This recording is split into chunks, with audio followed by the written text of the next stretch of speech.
Hello student, welcome to Eklavya Snatak. आज की इस वीडियो में जिस सब्जेक्ट की बात करेंगे वो है हमारा Delhi through the ages from colonial to contemporary times. ठीक है, हिंदी मीडियम के स्टूडेंट्स के लिए है। जीई सब्जेक्ट है, सेमेस्टर सेकंड के बच्चों के लिए। इंपॉर्टेंट जितने भी क्वेश्चन बनते हैं आपके पेपर के पॉइंट ऑफ व्यू से इस वन शॉट वीडियो में हम देखेंगे। BA honours, economics, English, political science, BCom honours, तो सभी कोर्सेज में जो ये सब्जेक्ट है इंपॉर्टेंट है, तो आप इसको बिल्कुल ध्यान से देखिए। टेलीग्राम चैनल जरूर ज्वाइन कर लें जो हमारा एकलव्य स्नातक फर्स्ट नाम से, तो यहाँ पर आपको सारे पीडीएफ नोट्स प्रोवाइड करा दिए जाएंगे। साथ ही आप हमें इंस्टाग्राम पे फॉलो कर सकते हैं, हमारा यूजर आईडी है एकलव्य स्टडी पॉइंट। ठीक है, तो जो भी क्वेश्चन आप हमसे यहाँ पर पूछ सकते हैं। चलिए पहला क्वेश्चन देखते हैं। पहला क्वेश्चन हमारा है, 19वीं सदी के आरंभ में ब्रिटिश प्रशासकों और राजसी अभिजात वर्ग ने दिल्ली के शहरी परिदृश्य को वास्तुकला, शहरी नियोजन, सार्वजनिक स्वास्थ्य, पेयजल और शहर के रखरखाव के संदर्भ में कैसे नए आयाम दिए, इसकी समीक्षात्मक जांच करें। तो इसमें समझेंगे यार, जब ब्रिटिश प्रशासन दिल्ली में आता है तो उसने यहाँ के जो शहरी परिदृश्य थे उसमें क्या क्या बदलाव किए, तो इनको हम बिल्कुल ध्यान से समझेंगे। चलिए आंसर देखते हैं। 19वीं सदी की शुरुआत दिल्ली के शहरी परिदृश्य के लिए एक महत्वपूर्ण परिवर्तन काल था। ठीक है, क्यों? क्योंकि पहले यहाँ पर मुगलों का जो शासन हुआ करता था उसको खत्म करके यहाँ पर जो शासन किसका आ गया, अब ब्रिटिश का आ गया। ठीक है ना, तो इस पूरे शहरी परिदृश्य को बनाने का काम किसने किया? वो भी किया किसने? ब्रिटिश ने। तो ब्रिटिश प्रशासकों और रियासती अभिजात वर्ग ने शहर की भौतिक, प्रशासनिक और नागरिक संरचना को फिर से आकार देने में महत्वपूर्ण भूमिका निभाई। बॉम्बे और मद्रास जैसे अन्य ब्रिटिश प्रेसिडेंसी शहरों के विपरीत यहाँ यूरोपीय लोग नस्लीय रूप से अलग आवासीय क्षेत्रों में रहते थे। दिल्ली में ब्रिटिश अधिकारी स्थानीय जनसंख्या के साथ सक्रिय रूप से एकीकृत हुए। यानी अगर हम देखें, भारत में जो यूरोपीय लोग रहे, चाहे वो बॉम्बे में रहे हों चाहे वो मद्रास में रहे हों, तो जो भी उन्होंने वहां पे प्रशासनिक प्रक्रियाएं शुरू करी, तो वहां पर जो प्रेसिडेंशियल एरिया होता था उनको अलग बनाया जाता था, और वो लोग जो भी वहां के लोकल लोग रहते थे उनसे अलग रहते थे। ठीक है, वहीं जहां हम दिल्ली में देखते हैं, तो दिल्ली में जो ब्रिटिश अधिकारी थे वो स्थानीय जनसंख्या के साथ ही रहना पसंद करते थे। तो यहाँ पर इन्होंने क्या किया, अपने जो भी आवासीय नगर थे उनको यहीं पे विकसित किया स्थानीय लोगों के साथ। उनकी भागीदारी वास्तुकला, शहरी योजना, सार्वजनिक स्वास्थ्य, जल प्रबंधन और शहर के रखरखाव जैसे क्षेत्रों में स्पष्ट रूप से दिखाई देती। तो इसलिए उन्होंने वहां पे देखे हैं, तो उनकी जो भागीदारी थी वो वास्तुकला में भी देखने को मिलती है, शहरी योजनाओं में भी देखने को मिलती है, सार्वजनिक स्वास्थ्य में भी आपको देखने को मिलेगी, और जल प्रबंधन और शहर में जो भी रखरखाव है वो सारा जो था ब्रिटिश के द्वारा किया गया। वास्तुकला और शहरी विकास की पहल इन्होंने करी। ब्रिटिश अधिकारियों ने दिल्ली की शहरी बनावट को बदलने के लिए व्यक्तिगत और प्रशासनिक प्रयास किए। गवर्नर जनरल एमहर्स्ट ने 1823 में फोर्टेस्क्यू की 1820 की रिपोर्ट से प्रेरित होकर शहरी सुधार योजनाएं शुरू की। यानी अगर बात करें 1823 में जो है, जो जनरल हेम्सर्ट थे, उन्होंने एक रिपोर्ट थी, एक कह सकते हैं कि भाई उस रिपोर्ट में उन्होंने कुछ बताया था किस तरह से शहरों को विकसित किया जाएगा 1820 में, तो उसके प्रेरित होकर इन्होंने शहर में सुधार करने की कोशिश शुरू की थी। हालांकि चार्ल्स मेडफॉक द्वारा प्रस्तावित शहरी समिति भंग कर दी गई। फिर भी ब्रिटिश पहल और मुगल उदारता के कारण प्रारंभिक शहर विकसित हुए थे। तो भाई बाद में ये जो रिपोर्ट बनाई गई थी, इस पे जो प्रस्ताव दिया गया था उसको बाद में शहरी समिति ने भंग कर दिया था। भाई ये इस तरह से शहरों का विकास नहीं किया जाएगा। लेकिन उसके बावजूद भी अगर देखें तो ब्रिटिश और मुगलों के कारण जो है जो शहरी विस्तार था वो शुरू हो चुका था। उल्लेखनीय विकासों में ऑक्टोनोलोनी द्वारा आरंभ किया गया मुबारकबाग, तो इसमें आप देख सकते हैं जो ऑक्टोनोलोनी थे उन्होंने मुबारकबाग बनाया था, जो बाद में विभिन्न अभिजात वर्गों के बीच विवादक स्थल भी बना। यानी बाद में जब देखते हैं कि जो अभिजात वर्ग आए तो अभिजात वर्गों ने इसको लेके विवाद भी काफी किया। ब्रिटिश निजी आवास जैसे लडलो कैसल और मेटपाक द्वारा शालीमार और कुतुब उद्यानों का संरक्षण दिल्ली में यूरोपीय वास्तुकला का रंग लेकर आए। तो मेटफाक ने क्या किया भाई, शालीमार और कुतुब ये दो उद्यान बनाए थे, इनको संरक्षण दिया था, और ये पूरा पूरा किस पे आधारित थे? यूरोपीय वास्तुकला पर आधारित थे। विलियम फ्रेजर और गौथिक हवेली बाद में प्रसिद्ध 12 हिंदू राव भवन बन गई। लेकिन बाद में फिर क्या हुआ भाई, ये जो गौथिक हवेली बनाई गई थी इसको बाद में जो प्रसिद्ध 12 हिंदू राव थे उनके भवन के रूप में इसको बनाया गया था। एकीकृत आवासीय स्वरूप की बात करते हैं, जो हमने देखा था कि भाई जहां पर आम लोग भी रह रहे थे और वहीं पे ब्रिटिश अधिकारियों ने भी अपने आवासीय स्थल बनाए थे। तो प्रेसिडेंसी जो शहरों की नस्लीय अलगाव नीति के विपरीत, दिल्ली में ब्रिटिश अधिकारी शहर के भीतर ही रहते थे, यानी ये लोग अलग नहीं थे। अब शहरों के बीच में इन्होंने भी अपने आवासीय स्थल बनाए। विशेष रूप से दरियागंज की बात करें और कश्मीरी गेट में इस एकीकरण के परिणाम स्वरूप शहरी सुधार हुए। तो यहाँ पर आपको बहुत सारे शहरी सुधार देखने को मिलेंगे, जैसे जंग के मकान और गेस्ट हाउस बनाया गया यहाँ पर। और सेंट जेम्स चर्च के आसपास एक प्रिंटिंग प्रेस स्थापित करी गई, कॉलेज बनाए गए, ठीक है ना। और चर्च जैसे प्रमुख संस्थानों की जो स्थापना यहाँ पर देखने को मिलती है। और ये जो भी स्थापनाएं हुई सारी किस पे आधारित थी, ईसाई वास्तुकला के परिदृश्य पर निर्माण किया गया था इनको, यानी यहाँ पर हमें ईसाई वास्तुकला का साफ देखने को मिलता है। शहर का रखरखाव और शासन की बात करते हैं यहाँ पे, तो दिल्ली के रखरखाव के प्रयासों ने ब्रिटिश अधिकारियों की शहर के प्रति आत्मीयता को दर्शाया। सैटन ने व्यक्तिगत रूप से चांदनी चौक के किनारे पेड़ लगवाए, वैसे ही ट्रेविलियन ने शहर की दीवारों के भीतर भीड़ को कम करने के लिए लाहौरी गेट के बाहर एक नया उपनगर बसाने की पहल की, कि भाई बाहर से ज्यादा लोग अंदर ना आए, एक नया उपनगर बसाया गया, तो लाहौरी गेट के बाहर इन लोगों को बसाया जाए। नाली, सड़क और पुल जैसी शहरी सेवाओं की निगरानी एक नगर समिति द्वारा की जाती थी। तो जो भी यहाँ पर भाई बेसिक सुविधाएं थी, चाहे नाली हो गए, सड़क हो गए, पुल हो गए, उनकी देखरेख के लिए एक समिति बनाई गई थी।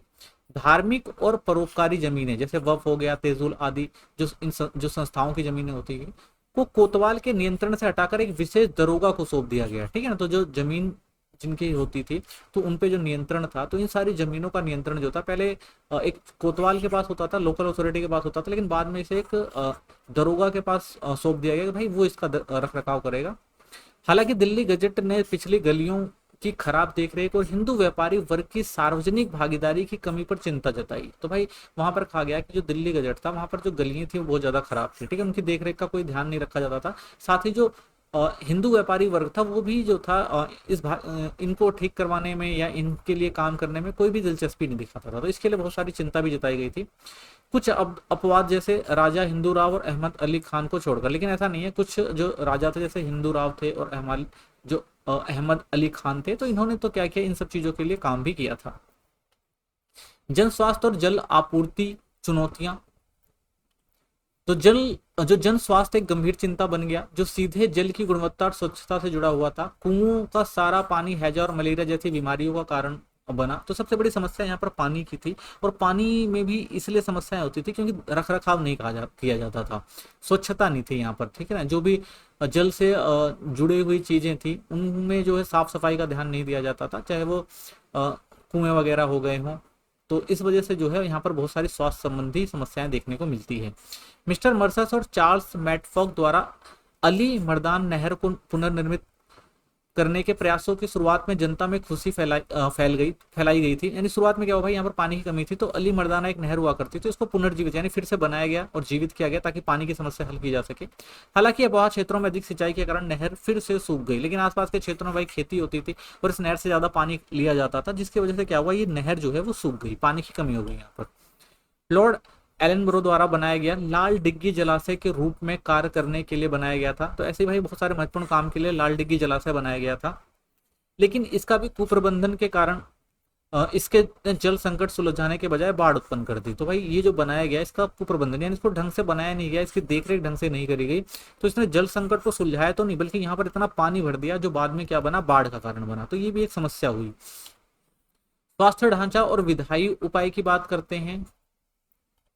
जन स्वास्थ्य के उपायों में एक औषधालय डिस्पेंसरी की योजना शामिल थी, जिसे निजी दानदाताओं और सरकार द्वारा संयुक्त रूप से वित्त पोषित किया गया था। तो एक डिस्पेंसरी या औषधालय बनाया गया था, तो इसमें सरकार ने और आम लोगों ने मिलकर योगदान दिया था। नागरिकों से लगभग 10,000 और राज्य से लगभग 2,500 का योगदान दिया गया था, ठीक है ना। तो लोगों ने मिलकर 10,000 और सरकार ने भी 2,500 रुपए दिए थे ताकि ये औषधालय बनाया जा सके। 1850 के अधिनियम ने जन स्वास्थ्य के लिए कर लगाने की भी अनुमति दी, लेकिन मैटफॉक के अनुसार जनता में इसके प्रति प्रतिरोध था। तो भाई बाद में क्या हुआ, सरकार ने इस औषधालय पे भी क्या किया, टैक्स लगा दिया, तो इससे भी जनता में काफी प्रतिरोध देखने को मिलता है, लोगों ने काफी नाराजगी जाहिर करी।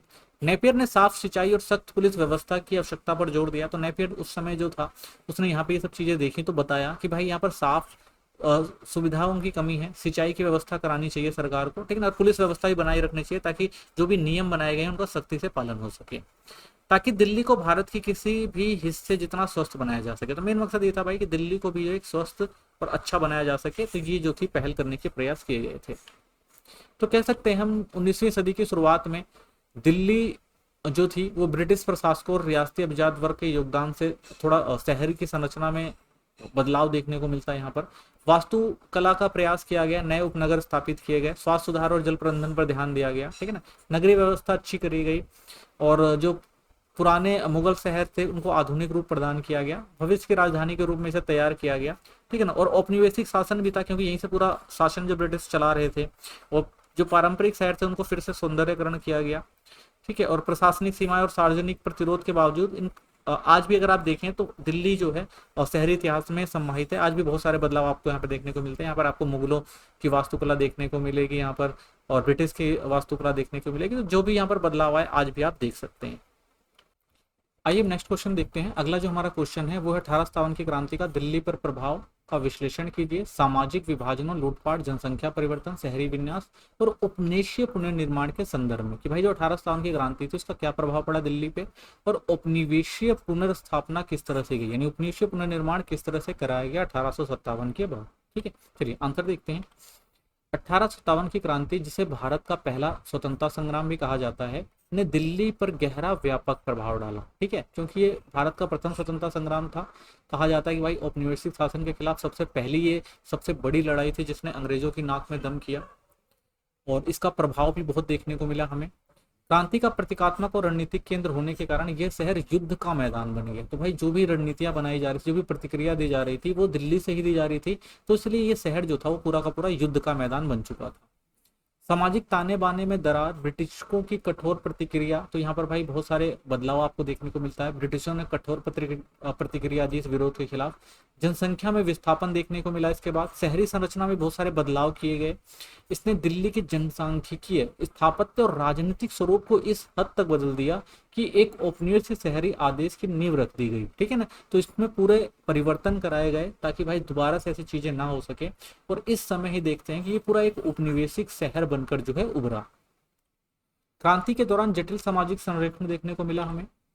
सामान्य धारणा के विपरीत यहाँ क्रांति हिंदू मुस्लिम एकता की सीधी तस्वीर नहीं थी। तो ऐसा कहा जाता है कि 1857 की क्रांति में हमें हिंदू मुसलमान एकता देखने को मिलती है, तो ये नहीं कहा जा सकता भाई बिल्कुल सही तस्वीर थी। वफादारियां और व्यक्तिगत राजनीतियां और आर्थिक कारणों से तय हो रही थी। तो जो भी वफादारियां थी सब अपने अपने हिसाब से करते थे। कोई व्यक्तिगत तौर पर किसी का साथ देता था, कोई राजनीतिक तौर पर, तो कोई आर्थिक कारणों के तहत किसी का साथ दे रहा था। उदाहरण के लिए अगर देखें तो नवाब हमीद अली खान बहादुर शाह जफर के समर्थक थे, यानी जो इस पूरे आंदोलन का जिसको नेतृत्वकर्ता बनाया गया था, जो नेतृत्व कर रहे थे, वो उनका समर्थन कर रहे थे। जबकि वहीं देखते हैं नवाब अमीरुद्दीन ब्रिटिशों के साथ थे, यानी एक नवाब देख रहे हैं भाई वो किसका साथ दे रहा है, वो बहादुर शाह जफर का यानी विद्रोहियों का साथ दे रहा है। वहीं दूसरा क्या है, वो ब्रिटिशों का साथ दे रहा है। धार्मिक और सामाजिक समूहों के भीतर भी विभाजन स्पष्ट था। तो भाई धार्मिक तौर पर और सामाजिक तौर पर भी लोग बटे हुए थे। जैसे मुफ्ती सदरुद्दीन आजुर्दा सम्राट का समर्थन करते थे, तो इन्होंने भाई सम्राट का समर्थन किया, लेकिन विद्रोहियों का नहीं करते थे। भाई हम आपके साथ तो हैं, लेकिन जो विद्रोही आपके साथ हैं उनका समर्थन नहीं करेंगे। वहीं व्यापारी जैसे कुतुबुद्दीन हुसैन बख्श और रामजी दास मुगल पक्ष में थे, तो भाई मुगलों का समर्थन कर रहे थे। वहीं कुछ गुप्त रूप से ब्रिटिशों की मदद करते थे। बहुत सारे ऐसे भी लोग थे भाई, व्यापारी थे, जो ब्रिटिशों की मदद कर रहे थे। लूटपाट और जनसंहार। दिल्ली के पतन के बाद ब्रिटिश प्रतिक्रिया अत्यंत हिंसक और दमनात्मक थी। यानी जब हिंसा हुई तो उसके बाद जब ब्रिटिशर्सों ने इस पर कार्रवाई करी तो भाई वो बहुत ज्यादा हिंसात्मक और दमनात्मक थी, यानी जबरदस्ती की गई बहुत सारी। सैनिकों और अधिकारियों ने चांदी के बर्तन, कीमती साले और दुर्लभ जो भी पांडुलिपियां थी वो लूट ली गई। यानी जो भी दरबारी व्यवस्था थी उनको खत्म किया गया, वहां के जो भी संसाधन थे उनको लूटा गया इस टाइम। फारसी और अरबी साहित्य धरोहरें नष्ट कर दी गई, यानी जो भी मुगलों की फारसी और अरबी धरोहरें थी उनको ब्रिटिशों द्वारा नष्ट किया गया। महिलाओं और बच्चों को तो बख्श दिया गया, लेकिन पुरुषों की जो अव्यवस्थित हत्या की गई। तो भाई महिलाओं को और बच्चों को तो छोड़ दिया जाता था, लेकिन जो भी पुरुष मिलते थे उनको बहुत बुरी तरह से उनकी हत्या की जाती थी, गोलियां मार दी जाती थी, उनको लटका दिया जाता था। तो ऐसे बहुत सारे तरीके से उनको मारा गया। फिलिक्स मेटाफॉफ जैसे अधिकारी जिन्होंने व्यक्तिगत हानि का बदला लिया, बदले की कार्रवाई में शामिल हुए। तो बहुत सारे ऐसे भी लोग थे जिनकी जो व्यक्तिगत हानि हुई थी वो उसका ही बदला ले रहे थे। जॉन लॉरेंस जैसे अधिकारी संयम की अपील कर रहे थे, लेकिन वह भी काफी हद तक अनसुनी रही। तो बहुत सारे ऐसे भी लोग थे जो कह रहे थे भाई कि संयम से काम लेना है, ठीक है ना, लेकिन उनकी बातें भी नहीं मानी गई। तो बहुत ज्यादा यहाँ पर जनसंहार और लूटमार देखने को मिली उस टाइम में। जन विस्थापन और मानवीय संकट। तो हिंसा के कारण हजारों लोग दिल्ली से भाग गए। मिर्जा गालिब ने निर्दोषों की हत्या और घरों के जलाए जाने पर शोक व्यक्त किया कि भाई बहुत सारे ऐसे लोग थे जो जिनकी कोई गलती नहीं थी, वो निर्दोष थे, लेकिन उनको भी सजा दी गई। लोग कब्रों और खंडरों में शरण लेने को मजबूर हो गए। बूढ़ों और बीमारों को उनके ठिकानों से खदेड़कर भूख और बीमारी से मरने के लिए छोड़ दिया गया। जनरल बॉर्न ने गर्व से कहा कि हमने दिल्ली को खाली करा दिया है, और एक परवाना प्रणाली लागू की जिसे नियंत्रित वापसी हो सके। तो उसके बाद एक परवाना, यानी सबको यहाँ से खदेड़ दिया गया, जो भी विद्रोही थे उनके साथ बहुत सारे आम लोगों को भी यहाँ से निकाल दिया गया, और बाद में एक परवाना व्यवस्था करी गई, प्रणाली लागू करी गई, जिसके तहत अगर किसी को वापस आना है तो उसको एक पत्र दिया जाता था, और उस पत्र, पहचान पत्र के द्वारा ही वो वापस आ सकता था, ठीक है, नहीं तो वो अंदर उनको आने की इजाजत नहीं थी पूरे क्षेत्र के अंदर। नियंत्रित पुनर्वास और जननांकीय परिवर्तन क्या हुए? सितंबर 1857 तक धीरे धीरे नागरिकों को लौटने की अनुमति दी गई। प्रारंभ में प्रति गली 10, फिर लगभग 50,000 लोग वापस आए, जिनमें अधिकांश हिंदू थे। कटरा, नील जैसे समृद्ध क्षेत्र नष्ट हो चुके थे, लेकिन उन्हें संरक्षित किया गया ताकि ब्रिटिश समर्थक जैसे लाल चुन्ना मल को सुरक्षा मिल सके। हकीमों को भी विशेष सुरक्षा प्रदान की गई, ठीक है। तो धीरे धीरे क्या हुआ भाई, चीजों को नियंत्रित किया गया, दोबारा लोगों को बुलाया गया, ठीक है, और नई चीजों को फिर से स्थापित किया गया। शहरी संरचना में क्या परिवर्तन देखने को मिलता है इस टाइम? तो क्रांति के बाद लाल किला मुगल वैभव का प्रतीक ब्रिटिश सैन्य छावनी में बदल गया, यानी जो लाल किला पहले मुगल राज्य का जो दरबार हुआ करता था, वो पूरी तरह से किसको, सैनिक छावनी, यानी पे सैन्य व्यवस्था लागू करी गई यहाँ पर। इसके बाग और शिल्पकार मोहल्ले हटा दिए गए, कई मोहल्ले और बाजार ध्वस्त कर दिए गए, जिससे 10,000 से 12,000 लोग विस्थापित हो गए। तो जो भी पूरा एरिया था, पूरे एरिया को खाली कराया गया, जो भी यहाँ पर लोग थे सबको यहाँ से हटा दिया गया। ये एक सुनियोजित मुगल शहर की मिटाने की प्रक्रिया थी, यानी जो एक सुनियोजित शहर बसाया गया था मुगलों द्वारा, उनकी जो भी निशानियां थी उनको खत्म करने का प्रयास था ये। रेलवे और उपनिवेश शहरी नियोजन किया गया।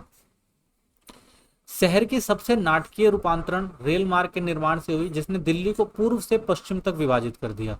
इससे माल गोदाम और यात्री टर्मिनल जैसे परिवहन केंद्र बने। नई सड़कों का जाल पुरानी दिल्ली को घेरने लगा। अब धीरे धीरे क्या हो गया, इनको क्या बनाया गया, एक व्यावसायिक केंद्र बनाया जाने लगा, ठीक है ना, प्रशासनिक केंद्र बनाया जाने लगा, जिसके लिए रेलवे लाइन बिछाई गई, ठीक है, माल गोदाम बनाए गए, यात्री टर्मिनल बनाए गए, ताकि लोग एक स्थान से दूसरे स्थान तक जा, ठीक है ना। और पूरी दिल्ली जो थी उसको क्या किया गया, एक तरह से देखा जाए तो सड़कों के जाल के रूप में बिछाया गया। उपनिवेश से वास्तुकला और शहरी सौंदर्य बोध में बदलाव देखने को मिलता है। तो ब्रिटिश सौंदर्य बोध ने मुगल शैली को पीछे छोड़ दिया। संगमरमर से सजे नहरों और पेड़ों की कतारों को हटा दिया गया। जहां आरा बेगम की सराय की जगह सिटी हॉल बनाया गया, और बगल का बाग अंग्रेजी शैली में परिवर्तित कर दिया गया। पारंपरिक हवेलियां और स्थापत्य शैली गुम हो गई, और दिल्ली एक आधुनिक व्यापारिक केंद्र बन गया। यानी जो भी मुगल से संबंधित वास्तुकला, शिल्पकला या जो भी चीजें थी उनको धीरे धीरे खत्म किया गया, और दिल्ली को एक आधुनिक व्यापारिक केंद्र के रूप में विकसित किया गया। तो कह सकते हैं 1857 की क्रांति ने दिल्ली की सामाजिक, राजनीतिक और भौगोलिक संरचना को पूरी तरह से बदल दिया। जो संघर्ष मुगल प्रतिष्ठा की पुनर्स्थापना के लिए शुरू हुआ था, वह अंततः उपनिवेश दमन, निर्वासन और पुनर्निर्माण में बदल गया। यानी शुरुआत में देखा जाए तो भाई कि जो मुगल जो प्रतिष्ठा थी उसको हटाया गया, और हटाने के बाद जो भी उपनिवेशिक चीजें स्थापित करी जा सकती थी सबको यहाँ पर क्या गया, स्थापित किया गया। और ब्रिटिशों की प्रतिक्रिया केवल दंडात्मक नहीं थी, वह स्थापत्य, प्रशासनिक और जनसांख्यिकीय भी थी। तो यहाँ पर जो मुगलों ने 1857 के विद्रोह के बाद जो नीति अपनाई वो सिर्फ दंडात्मक नहीं थी कि लोगों को सिर्फ दंडित करना था, बल्कि उनकी जो भी बनाई हुई चीजें थी, जो भी उनका सामाजिक ढांचा था, उनको भी क्या करना था, पूरी तरह से परिवर्तित करना था। तो मुगल राजधानी का विनाश और एक नए उपनिवेशिक शहर की रचना ने यह रास्ता बनाया कि 20वीं सदी तक शहरी परिवर्तन चलते रहे, और उसके बाद जो परिवर्तन आया वो 20वीं सदी तक आपको देखने को मिलेगा, वो चीजें परिवर्तित वहां पर होती है, ठीक है। चलिए नेक्स्ट क्वेश्चन देखते हैं। अगला क्वेश्चन है हमारा, 1911 में ब्रिटिश भारत की राजधानी कलकत्ता से दिल्ली स्थानांतरित करने के पीछे कारणों की आलोचनात्मक जांच करें। यानी क्यों जो था राजधानी जो थी वो दिल्ली, कोलकाता से दिल्ली की तरफ स्थानांतरित की गई। इस निर्णय के राजनीतिक, प्रशासनिक और प्रतीकात्मक महत्व बताने को, भाई आखिर क्या कारण से जिनकी वजह से ये राजधानी शिफ्ट करी गई, ठीक है। तो 1911 में ब्रिटिश भारत की राजधानी को कलकत्ता से दिल्ली स्थानांतरित करना उपनिवेशिक इतिहास का एक महत्वपूर्ण घटना थी। यह घोषणा किंग जोंग पंचम के राज्याभिषेक दरबार के दौरान की गई थी। यह सिर्फ प्रशासनिक निर्णय नहीं था, बल्कि यह सुनियोजित राजनीतिक रणनीति थी, ठीक है ना। ये प्रशासनिक नहीं बल्कि एक राजनीतिक निर्णय लिया गया था। इसका उद्देश्य बंगाल विभाजन, 1905 से उपजे असंतोष को शांत करना था, सत्ता के केंद्र को फिर से स्थापित करना था, और दिल्ली को ब्रिटिश भारत की संस्कृति तथा राजनीतिक धुरी के रूप में प्रस्तुत करना था, ठीक है। तो इसका जो मेन मकसद यही था भाई, बंगाल में जो विभाजन किया गया था 2 पार्ट में, उसमें बहुत सारी समस्या आ रही थी बंगाल से प्रशासन चलाने में। तो उन सारी चीजों को खत्म करके एक नई राजनीतिक एक नई केंद्रीय राजधानी बनाना, और वहां पर अपने जो भी चीजें हैं उनको आगे लेकर चलना, अपनी संस्कृति को, अपनी राजनीति को अच्छे से स्थापित करना। तो इस सब के प्रयास के चलते दिल्ली को जो है मुख्य रूप से राजधानी केंद्र बनाया गया। पृष्ठभूमि, बंगाल विभाजन और असंतोष की पृष्ठभूमि, आखिर क्यों इसकी शुरुआत होती है। तो देखिए 1905 में लॉर्ड कर्जन ने बंगाल को दो भागों में बांट दिया था, बंगाल और पूर्वी बंगाल। तो दो बंगाल थे, एक बंगाल का था और एक पूर्वी, और फिर एक आसाम का भी हिस्सा था इसके अंदर। यद्यपि इसे प्रशासनिक सुधार बताया गया, लेकिन इसे हिंदू मुस्लिम को बांटने की, यानी फूट डालो और राज्य करो की नीति के रूप में भी देखा गया कि भाई जहां पर मुस्लिमों की आबादी ज्यादा थी तो वहां पे क्या किया गया, उसे एक नया बंगाल बनाया गया जिसे पूर्वी बंगाल कहा गया। तो इससे बंगाल में भद्र लोग वर्ग में तीव्र विरोध हुआ और स्वदेशी आंदोलन, बहिष्कार प्रदर्शन शुरू हुए और जांच साल तक चले। तो इसके बाद भाई क्या हुआ, लोगों ने इसके खिलाफ आंदोलन किया कि तो भाई फूट डाल के और शासन करने की एक तरह से नीति है। तो लोगों ने बहुत सा विरोध किया, स्वदेशी आंदोलन चाहे, बहुत सारा बहिष्कार किया, प्रदर्शन वर्दर्शन किया। तो ऐसा काफी सालों तक चलता रहा। बंगाल प्रेसिडेंसी की प्रशासनिक चुनौतियां, तो बंगाल प्रेसिडेंसी जो थी उसमें आज से असम, बिहार और उड़ीसा शामिल थे। इतनी बड़ी और विविध क्षेत्रीय इकाई का प्रशासन ब्रिटिश के लिए जटिल होता जा रहा था, यानी वो इस प्रेसिडेंसी को जो है वो सही से चला नहीं पा रहे थे। यहाँ पर प्रशासन चलाना बड़ा मुश्किल था, रोज कोई ना कोई समस्या होती रहती थी। सन एंड्रयू फेरेजर ने चिटगांव, ढाका और मेमने सिंह जिले को असम में जोड़ने का सुझाव भी दिया था। यह धारणा बन गई थी कि बंगाल अब अशासनीय हो चला है। तो बहुत सारे विचार भी किए गए भाई कि इनको इकट्ठा करके दोबारा से कुछ चीजें लाई जाएं, लेकिन ऐसा हो नहीं पाया। यानी कहा जाए तो यहाँ पर जो शासन चलाना जो था वो थोड़ा अशासनीय हो गया था, नहीं चलाना बड़ा मुश्किल हो रहा था। सर जेम्स जेनिंग्स का प्रस्ताव और सुलह की कोशिश की गई। तो 17 जून 1911 को सर जेम्स जेनिंग्स ने गवर्नर जनरल लॉर्ड हार्डिंग को पत्र लिखकर बंगाल विभाजन को रद्द करने और राजधानी को दिल्ली हस्तांतरित करने का सुझाव दिया। उनका मानना था कि यह निर्णय राष्ट्रवादी आंदोलन के प्रभाव को कम करेगा और बंगाल में शांति लौटाएगा। तो उन्होंने कहा भाई अगर बंगाल में शांति चाहिए तो क्या करना पड़ेगा भाई, राजधानी जो है यहाँ से हटाकर दिल्ली ले जाना पड़ेगा। तो उन्होंने ये सुझाव दिया। दरबार में इसे घोषित करना एक प्रतीकात्मक सुधार की तरफ देखा गया कि भाई एक नया सुधार था, एक प्रतीकात्मक सुधार था, ये बात रखी गई अगर दरबार में जब इसे रखा गया तो। दिल्ली दरबार और घोषणा, तो 12 दिसंबर 1911 को दिल्ली दरबार में किंग जॉर्ज पंचम ने अचानक कलकत्ता से दिल्ली राजधानी स्थानांतरित करने की घोषणा कर दी। यह घोषणा गोपनीय तरीके से तैयार की गई थी और सभी को चौंकाते हुए बेहद भव्य मंच पर प्रस्तुत की। तो इसकी भाई शुरुआत पहले ही हो चुकी थी, सोच और नीतियां पहले ही बन चुकी थी, लेकिन बाद में 12 दिसंबर 1911 को किंग जॉर्ज पंचम ने अचानक से ये घोषणा करी और फिर उसके बाद जो राजधानी को हस्तांतरित कर दिया गया दिल्ली। राजनीतिक प्रतिक्रिया क्या रही, इस निर्णय पर प्रतिक्रियाएं मिश्रित थी। बंगाल के मध्यवर्गीय राष्ट्रवादी विभाजन की समाप्ति से संतुष्ट थे, लेकिन कलकत्ता के यूरोपीय और संप्रद वर्ग आक्रोशित थे। तो भाई कुछ लोग इससे संतुष्ट थे, लेकिन वही अगर यूरोपियों की बात करी जाए और जो संप्रद वर्ग थे जिनका दबदबा था यहाँ पर, तो वो थोड़े जो थे आक्रोशित हुए, क्योंकि भाई उनकी बनी बनाई जो जमीन थी वो खिसक जाती। उन्हें सत्ता सीधी पहुंच, विशेषाधिकार प्राप्त थे जो अब समाप्त हो जाते हैं, ये सब बड़ी से बड़ी समस्या थी। स्थानीय उद्योगपतियों, व्यापारियों और नेताओं के लिए यह अपमानजनक क्षति थी कि भाई जो भी उद्योगपति थे, जो व्यापारी थे, जो नेता थे, तो वो एक राजधानी के तौर पर रह रहे थे, तो उनके लिए जो भाई एक सम्मान की बात थी। लेकिन जब यहाँ से राजधानी हट जाती तो उनके लिए क्या होती, एक क्षति थी, एक तरह से नुकसान था। दिल्ली का साम्राज्यिक राजधानी के रूप में परिवर्तन, तो घोषणा के बाद दिल्ली का तेजी से आधुनिकीकरण हुआ। रेलवे, ट्राम, विद्युत परियोजनाएं शुरू की गई। खेतों को योजनाबद्ध शहरी क्षेत्रों में बदला गया। एडविन लुटियंस और हार्बर्ट बेकर को नई दिल्ली के निर्माण का कार्य सौंपा गया, जो ब्रिटिश शक्ति और मुगल विरासत दोनों का प्रतीक बनी। तो इन्होंने क्या किया भाई, ब्रिटिश की जो शक्ति थी और जो मुगल की पुरानी विरासत थी उसको लेकर जो है दिल्ली का निर्माण शुरू किया। दिल्ली को चुनने के रणनीतिक और प्रतीकात्मक कारण क्या थे, देखिए दिल्ली ऐतिहासिक रूप से कई साम्राज्यों की राजधानी रही थी, विशेष रूप से मुगल साम्राज्य की। तो इससे ब्रिटिश शासन को भारत की पुरानी सत्ता परंपरा को खुद को जोड़ने में सहायता मिली। तो इससे क्या था भाई कि पहले क्या था, जो शासन जो चला रहे थे वो मुगल चलाते थे, वो भी दिल्ली से चलाते थे, तो वो पूरे देश में शासन चलाते थे, तो उनकी सत्ता को सब मानते थे। सेम यही चीज थी, अगर मुगल ब्रिटिशर्स जो थे वो भी दिल्ली से सत्ता चलाते, तो उनका कहने का मतलब यह था कि पूरे भारत के अंदर अब उनकी सत्ता और सबको उनकी बातों को मानना पड़ेगा, ठीक है ना। तो केंद्र के रूप में विकसित होना चाहते थे। दिल्ली भौगोलिक रूप से भी अधिक केंद्रीय थी, तो अगर भौगोलिक रूप से भी देखा जाए दिल्ली केंद्रीय में आती है, जिससे पूरे उत्तर और मध्य भारत प्रशासन अधिक सुगम बन सके। तो भाई इससे क्या हो सकता था, उत्तर और मध्य भारत तक भी जो प्रशासन चलाना बहुत आसान था, जो कोलकाता से थोड़ा मुश्किल होता था। स्थानीय और साम्राज्यिक हितों में संतुलन, तो बंगाल की राजनीतिक सक्रियता और स्थानीय दबाव से बचने के लिए राजधानी हस्तांतरण आवश्यक था। तो भाई वहां पर बहुत सारी राजनीतिक सक्रियता थी, ठीक है, बहुत सारा स्थानीय दबाव भी रहता था, तो वहां इन सब चीजों से भी बचने के लिए इसको दिल्ली लाया गया। कलकत्ता राष्ट्रवादी आंदोलनों का गढ़ बन चुकी थी, तो यहाँ पर बहुत सारे राष्ट्रवादी आंदोलन भी उठ रहे थे जो समय समय पर अपनी स्वतंत्रता और समानता की मांग कर रहे थे। तो दिल्ली जाकर ब्रिटिश सरकार ने प्रशासन को स्थानीय विरोध को अलग रखा और सत्ता पर नियंत्रण बनाए रखा। तो भाई जो स्थानीय विरोध था सत्ता को लेकर, उससे जो थी ये ब्रिटिश सत्ता जो थी वो अलग हो गई और नियंत्रण जो था वो पूरी तरह से सत्ता को अपने हाथ में रखा इन्होंने। सांप्रदायिक और क्षेत्रीय तनाव का समाधान। बंगाल विभाजन के बाद हिंदू मुस्लिम तनाव भी बढ़ा था। नई राजधानी की घोषणा ने बंगाल में राजनीतिक केंद्रिता को कम, क्षेत्रीय तनावों को संतुलित करने का प्रयास किया। यह केंद्रीय जनमत को शांत करने का प्रयास था, जबकि मुसलमानों के हित अन्य व्यवस्थाओं से सुरक्षित रखे गए। ठीक है, तो ये एक तरह से देखा जाए जो भी तनाव और असंतुलन उत्पन्न हो रहा था, जो भी सांप्रदायिक तनाव या झगड़े वगैरह हो रहे थे उस टाइम जब बंगाल को 2 पार्ट में डिवाइड किया था, तो इन सब चीजों को भी ठीक करने के लिए और सुरक्षित करने के लिए ये कदम उठाया गया था। दीर्घकालीन प्रभाव क्या हुआ, तो इस हस्तांतरण से नई दिल्ली का निर्माण की नींव पड़ी, जो 1931 में औपचारिक रूप से सरकारी केंद्र बना। ठीक है, तो उसके बाद यहाँ पर आप देखते हैं सरकारी केंद्र विकसित होते हैं। इसने औपनिवेशिक सत्ता और प्राथमिकताओं के पुनर्गठन को दर्शाया। ब्रिटिश शासन ने इस कदम से दिखाया कि राजनीतिक आंदोलनों से डरते नहीं है, बल्कि अपनी शर्तों पर प्रतिक्रिया देते हैं। यह सत्ता के प्रतीक और आधुनिकता के मिश्रण का उदाहरण था। तो इस तरह से उन्होंने क्या किया भाई, जो भी राजनीतिक आंदोलन वगैरह था जिससे शासन चलाना मुश्किल हो रहा था, तो ये दिखाया कि भाई हम किसी आंदोलन से डरते नहीं है और हम अपने हिसाब से शासन चलाएंगे। ठीक है ना, किसी की शर्तों पर नहीं चलाएंगे। और इससे क्या हुआ, जो उनकी सत्ता थी वो और ज्यादा मजबूत हुई। ठीक है ना, तो उसमें आधुनिकता भी आई। तो कह सकते हैं कि 1911 में राजधानी कलकत्ता से दिल्ली स्थानांतरण ब्रिटिश साम्राज्य की एक दूरदर्शी राजनीतिक और प्रतीकात्मक पहल थी।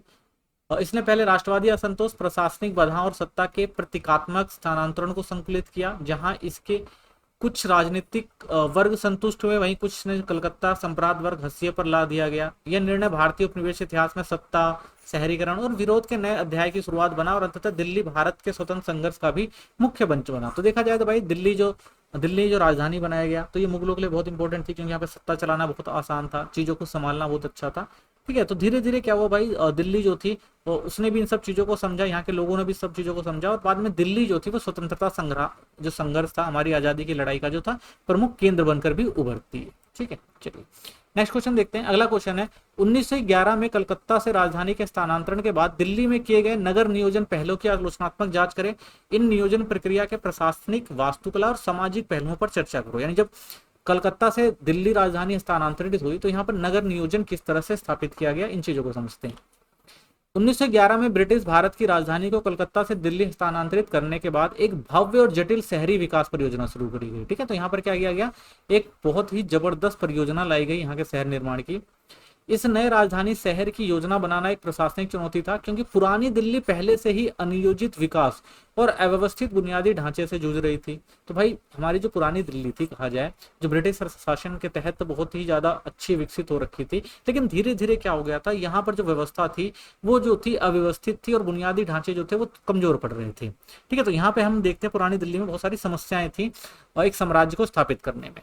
तो एडविन लुटियंस के नेतृत्व में शुरू हुई ये योजना राजनीतिक आकांक्षाओं, तकनीकी सीमाओं और सामाजिक पदानुक्रमों को प्रभावित थी। तो उसके बाद एडविन लुटियंस ने कुछ महत्वपूर्ण यहाँ पर बदलाव किए। तो ज्यादातर राजनीतिक आकांक्षा, यानी जो राजनीतिक लोग जो बता रहे थे उस आधार पर योजनाएं बनाई गई। ठीक है ना, कुछ तकनीकी सीमाएं थी भाई, किन किन क्षेत्रों में काम करना है, और सामाजिक पदक्रमों के अनुसार, यानी जो भी सामाजिक व्यवस्था थी उसके आधार पर जो था वो चीजों का निर्माण करवाना था।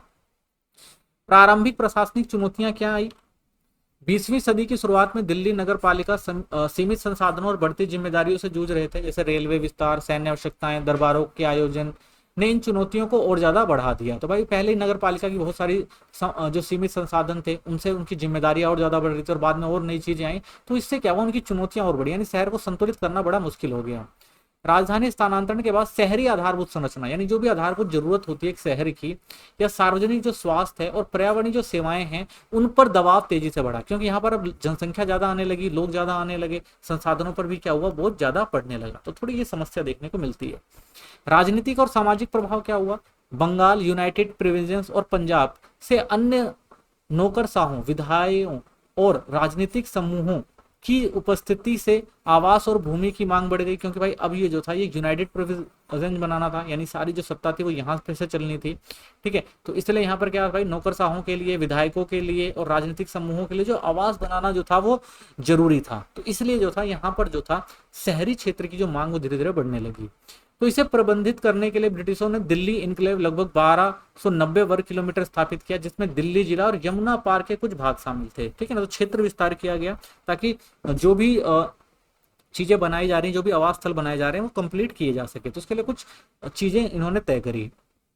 टाउन प्लानिंग समिति और स्थल चयन किए गए। एडविन लुटियंस के अधीन टाउन प्लानिंग समिति को स्थान चयन की पूर्ण स्वतंत्रता दी गई कि भाई आप जगह को ढूंढो और जहां पे प्लानिंग करनी है टाउन वहां पर बनाएं। तो शाहजहानाबाद के दक्षिण में रायसीना, शाहजहानाबाद यानी पुरानी दिल्ली के दक्षिण में जो रायसीना गांव के निकट क्षेत्र को चुना गया, क्योंकि यह स्वस्थ वातावरण, उबड़ खाबड़ हुआ करती और पुरातात्विक महत्व वाला क्षेत्र हुआ करता था। ठीक है, तो इनको चुना गया। लगभग 10 वर्ग मील क्षेत्र शहर के लिए और 15 वर्ग मील छावनी के लिए चिन्हित किया गया। ठीक है, तो यहाँ पर शहर बसाए जाएंगे और यहाँ पर सैनिक जो है छावनी बनाई जाएगी, तो इनके लिए चिन्हित कर दिया गया। साम्राज्यिक वास्तुकला और आलोचना। तो नए शहर में एक भव्य साम्राज्यिक नगरी के रूप में डिजाइन किया गया, जिसमें शास्त्रीय यूरोपीय वास्तुकला पर बल दिया गया। ठीक है, तो यहाँ पे यूरोपीय आपको वास्तुकला देखने को मिलती है। वायसराय हॉर्डिंग इस भव्यता को लेकर संदेह में थे, जबकि हॉरकोट बटलर जैसे अधिकारी सौंदर्य दृष्टिकोण का समर्थन करते हैं। योजना में सिविल लाइंस और रायसीना को जोड़ने वाली अच्छी सड़कों की व्यवस्था भी शामिल थी। ठीक है ना, कि जो भी बनाई जाएगी परियोजना, उन परियोजनाओं में सड़कों पर भी विशेष ध्यान दिया जाएगा, इस पर ध्यान दिया गया। ठीक है ना, सिविल लाइन और रायसीना जो ये क्षेत्र थे, इनमें अच्छी सड़क व्यवस्था भी बनाई गई।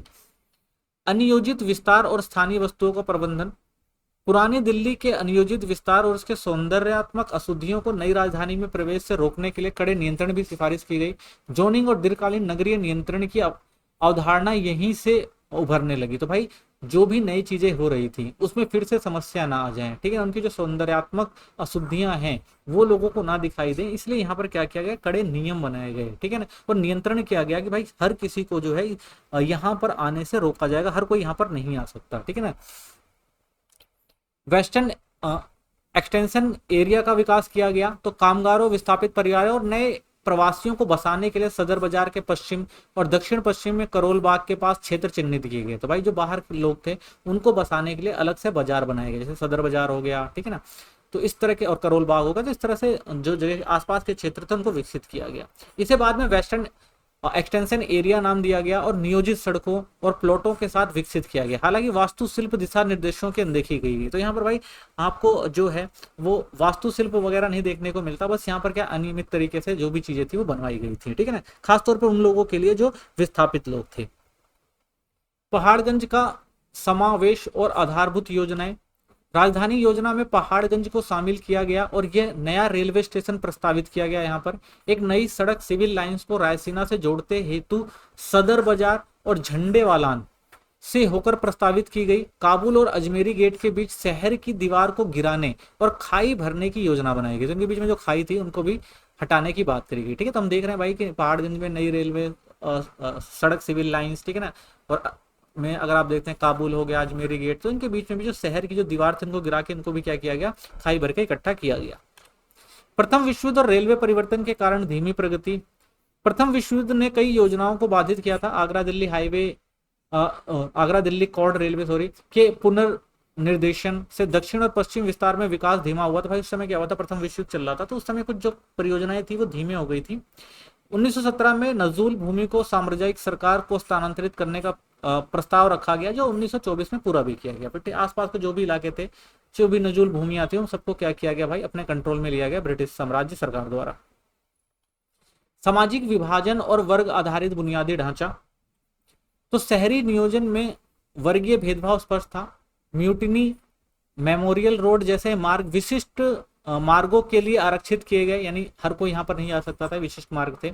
जबकि आम नागरिकों के लिए मुंडेलान रोड जैसे वैकल्पिक मार्ग निर्धारित किए गए। यह अनौपचारिक सामाजिक तंत्रों को स्पष्ट करता है, यानी जो बड़े लोग थे उनके लिए अलग तरह के आने जाने की सुविधाएं थी, और जो लोकल लोग थे, ठीक है, उनके लिए जो थे अलग तरह के रोड जो थे विकसित किए गए थे। ठीक है, ये चीज हमें देखने को मिलती है।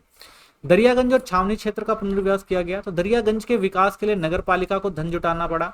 1916 में पुरानी छावनी की भूमि को आवासीय और वाणिज्य उपयोग के लिए बेच दिया गया, जिसमें स्कूलों के लिए भूखंड भी आरक्षित किए गए, जो नियमित नागरिक अवसंरचना को प्रारंभिक उदाहरण है। तो उसके बाद फिर क्या किया भाई, नगर पालिका के द्वारा धन इकट्ठा किया गया और जो भी आवासीय और वाणिज्य बेफालतू की चीजें थी, जो भी जमीनें वगैरह थी, जो भी चीजें थी, उनको बेचकर और दोबारा से इनको लोगों की भलाई के काम पर लगाया गया, जैसे स्कूल बनाना हो गया, ठीक है।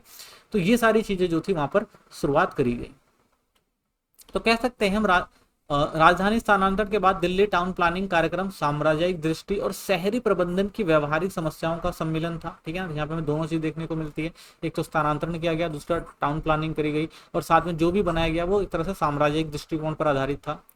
जहां नई दिल्ली को भव्यता और अनुशासन के साथ बनाया गया, वहीं पुरानी दिल्ली को उपेक्षित या सीमित कर दिया गया। तो नई जो दिल्ली विकसित हुई उसमें बहुत अच्छी अच्छी चीजों को बनाया गया, वहीं पुरानी दिल्ली जैसी थी वैसे ही छोड़ दिया गया, उसमें कुछ महत्वपूर्ण बदलाव नहीं किए गए।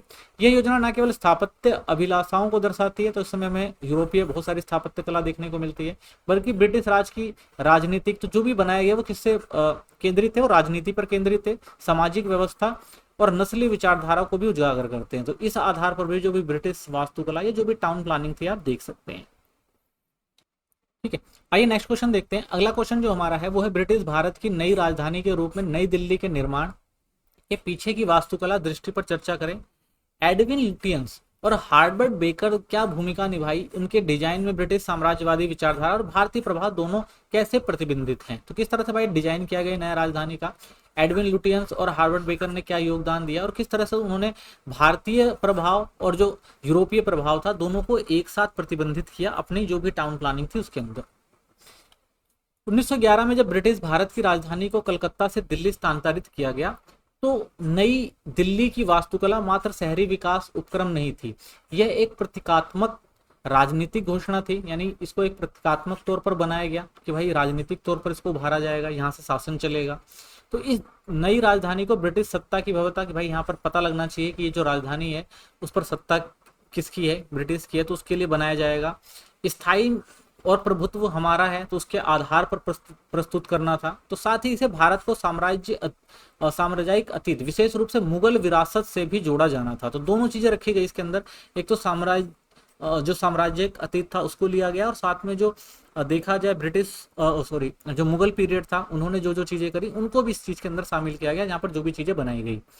इस चुनौतीपूर्ण कार्य के लिए एडविन लुटियन और हार्वर्ड बेकर को नियुक्त किया गया, और इन्हीं की साझेदारी ने नई दिल्ली की स्थापत्य पहचान को आकार दिया, ठीक है। तो इन्होंने क्या किया, नए स्थापत्य कला के आधार पर पूरे दिल्ली में जो नई चीजें बनाई देखते हैं। तो साम्राज्य दृष्टिकोण और सांस्कृतिक प्रतीकतावाद, तो जो साम्राज्यिक दृष्टिकोण था शुरुआत से ही ब्रिटिशों का उद्देश्य था नई राजधानी साम्राज्यिक शक्ति का प्रतीक बने, यानी जो राजधानी होगी उससे पता लगेगा भाई किस साम्राज्य की शक्ति है। यहाँ पर लाल बलुआ पत्थर, गुंबद, छतरी, मेहराबे और जाली जैसी सजावटी शैलियां मुगल स्थापत्य से प्रेरित होकर अपनाई गई। तो यानी बहुत सारी चीजों को क्या किया गया, जो मुगल काल से चली आ रही थी, जो अच्छी दिखती थी, उन सब चीजों को भी इसमें शामिल किया गया। शहर का स्थान पुरानी दिल्ली शाहजहानाबाद के दक्षिण में एक और मुगल परंपरा से जुड़ाव दर्शाता है, वहीं दूसरी ओर औपनिवेशिक श्रेष्ठता का संकेत भी देता है। तो दोनों चीज देखने को मिलती है यहाँ पर, जो ब्रिटिश स्थापत्य और वास्तुकला थी उसको भी अपनाया गया, और प्लस में जो यूरोपियन शैली थी उसको भी अपनाया गया, यानी दोनों को एक साथ जो है आज बनाया गया, जिससे इसकी भव्यता और ज्यादा अच्छी दिखाई देती है। लुटियंस बेकर की साझेदारी, तो लुटियंस और बेकर ने मिलकर ये काम शुरू किया था। तो एडविन लुटियंस को नई दिल्ली के समग्र योजना और वायसराय हाउस, जो राष्ट्रपति भवन है, कि डिजाइन की जिम्मेदारी दी गई थी। उन्होंने हार्वर्ड बेकर को आमंत्रित किया, जिन्होंने सचिवालय भवनों का डिजाइन किया, ठीक है। तो सचिवालय किसने बनाया था, हार्वर्ड बेकर ने, और जो वायसराय हाउस था उसपे किसकी योजना थी, वो एडविन लुटियंस की थी। यद्यपि लुटियंस मुख्य वास्तुकार थे, बेकर की भूमिका भी अत्यंत महत्वपूर्ण थी। दोनों ने दिल्ली की जलवायु और स्थानीय आवश्यकताओं के अनुरूप व्यवहारिक डिजाइन समाधान दिए। तो उन्होंने यहाँ की जलवायु देखी, ठीक है ना, यहाँ की स्थानीय आवश्यकताएं देखी, उसके आधार पर जो भी चीजें थी वो डिजाइन करी थी। डिजाइन पर बहस और उसका प्रतीकात्मक कार्य, लुटियंस आरंभ में भारतीय वास्तुकला को सिद्धांतहीन मानते थे और वे शास्त्रीय यूरोपीय रूपों को प्राथमिकता देते। तो उनका मानना था भाई कि लुटियंस का मानना था कि जो भारतीय वास्तुकला है वो उतनी अच्छी नहीं है, उतनी सैद्धांतिक नहीं है, ठीक है ना, यूरोपियों को ज्यादा मान्यता देते थे। इसके विपरीत तत्कालीन वायसराय लॉर्ड हॉर्डिंग इडोसोरेनिक शैली का समर्थन करते थे, जिसमें भारतीय जनता को भी जोड़ा जा सके। तो लॉर्ड हॉर्डिंग ने कहा भाई कि भारतीय जो वास्तुकला है उसको भी जोड़ना जरूरी है, उनकी शैली भी बहुत अच्छी है। तो हार्डिंग और बेकर ने मुगल मेहराबों और पूर्व के रूपों में अपनाने की वकालत की। तो उन्होंने कहा भाई जो मुगल मेहराब हैं और उनको भी क्या करना चाहिए, अपनी वास्तुकला में शामिल करना चाहिए, ये बात उन्होंने रखी। तो अंततः एक सम्मिश्र शैली उभरी जिसे इतिहासकार थॉमस मेटॉफ ने सिंथेसिस कहा। तो बाद में क्या हुआ भाई, दोनों चीजों को मिक्स करके बनाया गया और इसे थॉमस मेटॉफ क्या कहते हैं, सिंथेसिस। ठीक है, यानी दोनों से मिली जुली। जलवायु और शैली के अनुसार स्थापत्य अनुकूलन किया गया। तो बेकर का दृष्टिकोण अधिक व्यवहारिक और जलवायु के अनुरूप था। उनकी इमारतों में खुले बरामदे, निकले हुए छज्जे, ऊंची खिड़कियां और स्तंभों की कतारें शामिल थी। ठीक है, तो इस तरह से उनको शामिल किया गया था, जो दिल्ली की उष्णकटिबंधीय जलवायु के लिए उपयुक्त थी। ठीक है, तो भारत में जो दिल्ली है, दिल्ली में सर्दी गर्मी बरसात सब रहती है, तो उसी के हिसाब से बरामदे, छज्जे और खिड़कियां के ऊपर स्तंभ, ये सब चीजें बनाई गई थी। ये केवल सौंदर्यात्मक निर्णय ही नहीं था, ये सिर्फ दिखने में ही अच्छी नहीं थी, बल्कि स्थानीय परंपराओं पर आधारित व्यवहारिक समाधान था। तो जो भी स्थानीय परंपराएं थी, तो उन्होंने जिस तरह से ये सब चीजों को बनाया था, जो भी आधार दिया था, उसके आधार पर ही इसको बनाया गया। यानी पहले समझा गया भाई क्या चीज सही है, क्या चीज गलत है, क्या जरूरी है, उसके आधार पर इनको विकसित किया गया। लुटियंस का वायसराय हाउस। हालांकि लुटियंस ने शास्त्रीय यूरोपीय विचारों से शुरुआत की, लेकिन वायसराय हाउस के अंतिम डिजाइन में उन्होंने कई भारतीय तत्वों को भी अपनाया। इस विशाल क्षैतिज इमारत में छज्जे, छतरियां, प्रवेश द्वार, हाथी की मूर्तियां भी शामिल की गई थी। यह इमारत एक और साम्राज्य कठोरता का प्रतीक थी, वह दूसरी और उसमें भारतीय दृष्टिगत संकेत भी मौजूद थे। ठीक है, तो इसमें और क्या देखने को मिलता है भाई कि जो भारतीय चीजें भी, काफी चीजें शामिल करी गई थी। ठीक है, तो इस तरह से देख सकते हैं कि भाई दोनों चीजों को मिक्स करके, यानी भारतीय और यूरोपीय शैली को मिक्स करके बहुत सारी चीजों का निर्माण करवाया गया था इसमें। बेकार की सचिवालय इमारतें। तो हार्वर्ड बेकर की सचिवालय इमारतों में भारतीय प्रभाव अधिक प्रत्यक्ष था। लुटियंस की अपेक्षा अधिक खुलकर उन्होंने भारतीय रूपों को शास्त्रीय यूरोपीय संरचनाओं में सम्माहित किया। तो भाई जो लुटियंस थे वो इन सब चीजों को थोड़ा कम आंकते थे कि भारतीय चीजों को अपनाया जाए ना अपनाया जाए, लेकिन जो हार्वर्ड थे, तो हार्वर्ड ने जो भारतीय जो भी शास्त्रीय और जो भी संरचनाएं थी उनको शामिल किया, तो दोनों को मिलाकर, यानी शास्त्रीय यूरोपीय, यानी भारतीय और यूरोपीय संरचनाओं को एक साथ लेकर उन्होंने चीजों का निर्माण कराया था। उनकी डिजाइन शैली न केवल भव्यता दर्शाती है, बल्कि स्थानीय परिवेश से संवाद भी स्थापित करती है। तो उन्हें देख के हमें लगता है भाई कुछ लोकल चीजें भी हैं और कुछ यूरोपीय चीजें, यानी स्थानीय और बाहरी चीजों को मिलाकर जो है डिजाइन बनाए गए थे, जो बहुत अच्छा दिखती हैं। तो कह सकते हैं नई दिल्ली की वास्तुकला ब्रिटिश सत्ता के को पत्थर के तर्ज करने का प्रयास थी, जहां पश्चिमी और भारतीय शैलियों का संयोजन किया गया। यद्यपि लुटियंस और बेकर की वैचारिक दृष्टियां भिन्न थी, उन्होंने मिलकर एक ऐसी राजधानी का निर्माण किया जो ब्रिटिश साम्राज्य का प्रतिनिधित्व करती थी। फिर भी भारत के अतीत को भी अनदेखा नहीं करा जा सकता। यह शैली ना पूरी तरह भारतीय थी, ना पूरी तरह पश्चिम, बल्कि एक अनूठा साम्राज्यिक स्थापत्य था जो ब्रिटिश शासन को वैध ठहराने और गौरवशाली दर्शाने के लिए निर्मित किया गया था। ठीक है, तो जो भी चीजें बनाई गई थी वो ऐसा नहीं था भाई कि वो अलग चीजें थी, उन दो चीजों को एक साथ मिलकर बनाया गया था, यानी दो दो संस्कृतियों को, दो दो शैलियों को इकट्ठा किया गया था ताकि और ज्यादा अच्छा दिख सके। ठीक है ना। और ब्रिटिश जो थे, जो भी चीजें बनाते थे, उनका मेन मकसद ये था कि भाई वो अपनी छाप इस पर छोड़ना चाहते थे, अपने साम्राज्य को दिखाना चाहते थे। ठीक है ना, अपने शासन को वैधता देना चाहते थे। ऐसी जो सारी चीजें थी जिनको वो लोग यहाँ पर अपनाना चाहते थे और बनाना चाहते थे। ठीक है, चलिए आइए अब नेक्स्ट क्वेश्चन देखते हैं। अगला क्वेश्चन हमारा है 1911 में राजधानी के स्थानांतरण के बाद दिल्ली में हुए राजनीतिक घटनाक्रम की जांच करें। 1911 से 31 के दौरान राष्ट्रीय आंदोलनों, धार्मिक संगठनों और स्थानीय शिकायतों ने दिल्ली की राजनीतिक जागृति को कैसे आकार दिया। ठीक है, तो इसमें समझेंगे कौन कौन से राजनीतिक परिवर्तन आते हैं जब दिल्ली जो है हस्तांतरित होती है राजधानी के रूप में कोलकाता से। 1911 से पहले दिल्ली को अक्सर एक राजनीतिक सूनापन या राजनीतिक शून्य क्षेत्र कहा जाता था, लेकिन जैसे ही ब्रिटिश भारत की राजधानी कलकत्ता से दिल्ली स्थानांतरित हुए, यहाँ एक राजनीतिक जागरूकता की शुरुआत हुई। राष्ट्रीय नेताओं, धार्मिक सुधारकों और अखिल भारतीय विचारधाराओं के आगमन ने इस परिवर्तन को और ज्यादा गति दी। ठीक है, पहले यहाँ पर राजनीतिक केंद्र नहीं हुआ करता था, उतनी राजनीति होती नहीं थी क्योंकि सत्ता यहाँ से चलती ही नहीं थी, तो ये राजनीतिक केंद्र नहीं हुआ करता था। लेकिन जैसे ही राजधानी में ब्रिटिश सत्ता शुरू होती है, यहाँ जो एक राजनीतिक केंद्र बनकर उभरती है दिल्ली, एक नई राजधानी बनती है औपनिवेशिक सरकार की या ब्रिटिशर्सों की, तो यहाँ पर भी आप देखते हैं कि भाई राष्ट्रीय नेता उभर कर आते हैं, धार्मिक सुधार होने शुरू होते हैं, बहुत सारी भारतीय विचारधाराएं जो हैं वो गति में आ जाती हैं, लोग अलग अलग चीजों को सोचने लगते हैं, करने लगते हैं। तो अगले 2 दशकों में दिल्ली एक ऐसा शहर बन गया जो राष्ट्रीय और संवैधानिक आंदोलनों से गहराई से जुड़ गया। ठीक है ना, और फिर धीरे धीरे यहाँ पर क्या होता है, राष्ट्रीय और संवैधानिक आंदोलन शुरू हो जाते हैं, यानी लोग क्या करते हैं, सत्ता में जनता जो है वो अपनी मांग मनवाने की कोशिश करने शुरू लग जाती है कि भाई शासन करने का अधिकार सिर्फ ब्रिटिशर्स को नहीं है, यहाँ के लोगों को भी शासन में अधिकार मिलना चाहिए। प्रारंभिक राजनीतिक हलचल और उग्र प्रतिक्रिया 1912 से 1914 में देखते हैं। 1912 में वायसरॉय लॉर्ड हॉर्डिंग पर दिल्ली में राज्य प्रवेश के दौरान बम से हमला किया गया, जिसे उग्र राष्ट्रवादियों का विरोध माना गया। हालांकि दिल्ली में उग्र राष्ट्रवाद को बंगाल की तुलना में व्यापक समर्थन नहीं मिला।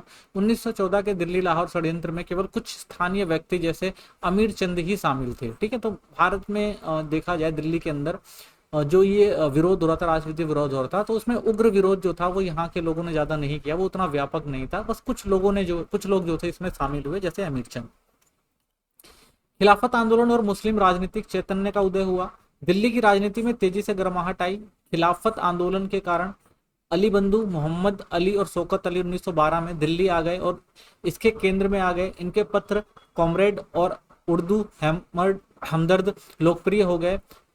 शौकत अली का संगठन अंजुमत ए कद्दाम ए काबा भी बाल्कन युद्ध के दौरान सक्रिय रहा। डॉक्टर अंसारी का दरियागंज स्थित दार उस सलाम कांग्रेस और मुस्लिम राजनीति का प्रमुख केंद्र बन गया। ठीक है, यानी धीरे धीरे क्या हुआ, लोकल स्तर पर जो राजनीतिक गतिविधियां थी वो भी शुरू हो गई, लोग आंदोलनों में भाग लेने लगे। ठीक है, और बहुत सारे लोगों की विकसित हुई कि किस तरह से जो है हमें अपने अधिकार लेने चाहिए। तो ठीक है ना, एक तरह से देखा जाए तो यहाँ पर जो था लोग धीरे धीरे क्या हो रहे थे, जो यहाँ की सरकार थी, जो यहाँ पर ब्रिटिश उपनिवेश था, उसके खिलाफ लोग धीरे धीरे रणनीतियां बनाने लगे, उनके खिलाफ आवाज उठाने लगे और राजनीतिक गतिविधियां जो थी यहाँ से धीरे धीरे शुरू हुई।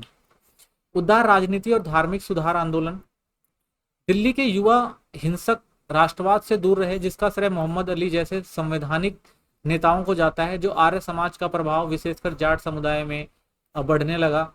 गुरुकुल कांगड़ी और सेंट स्टीफन कॉलेज का संबंध स्वामी श्रद्धानंद और CF एंड्रयूज के माध्यम से इस उदारवादी धार्मिक सुधारवादी दृष्टिकोण का प्रतीक था। आर्य समाज दिल्ली के हिंदू राजनीतिक विमर्श को आकार देने में प्रमुख भूमिका निभाने लगे। तो भाई यहाँ के जो लोग थे वो थोड़ा ज्यादा व्यवहारिक थे। ठीक है ना, और ये जो यहाँ के जो लोगों ने विद्रोह भी किया, विरोध भी किया, वो विद्रोह की तरह नहीं किया बल्कि उदारवादी धार्मिक सुधारवाद के आधार पर किया। ठीक है, ताकि लोगों को समझाया जा सके, लोगों को इकट्ठा किया जा सके, जो भी समस्याओं को मिलकर उनका हल निकाला जा सके। ठीक है ना, तो उन्होंने क्या किया भाई कि ज्यादातर उन्होंने ये बात रखी कि किस तरह से जो है लोगों को इकट्ठा किया जा सके।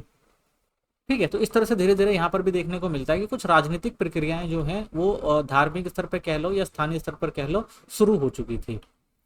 होम रूल और प्रारंभिक राजनीतिक संगठन 1917 से 18।